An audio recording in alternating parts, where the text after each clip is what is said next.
Actually, do we take into consideration the chart on pre and post market, or are we just disabling this from trading view and consider candles for normal trading hours only?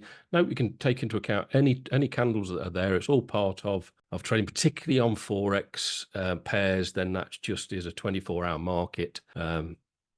Up until Friday evening, and then it starts again Sunday evening for me in the UK.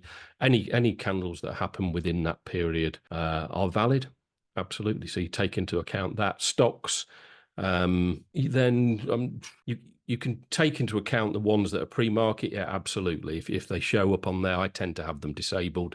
You don't really need them. You can see enough from what the candles are that are just in the when the market's alive.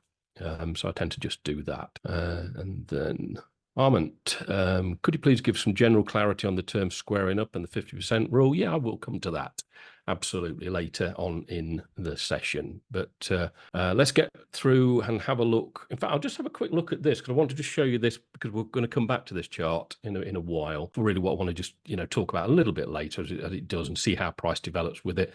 I expected a reaction to it. We got a reaction, but whether that's it now and it's just fallen back off it and now going to get enough strength to push through, it might well do. But part of the thought process here is how psychologically this affects your brain, because when you're in a decent profit by the time your neckline's here, so you're in profit, you're probably a third of the way to profit target.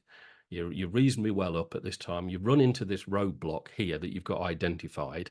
If you haven't got a predetermined plan what you're going to do when price runs into that area, then what the devil are you going to do? And you'll do something different probably every single time, and you'll let emotions overtake you, and you might move your stop up to break even or something, and price will come down and tag your break even stop loss, and then push on back to target. It's just you can't be arbitrary about these things. You have to have a plan of what you do, and it's detailed out in the modules in the course, so you know exactly how I manage my trades around this time, and it doesn't vary.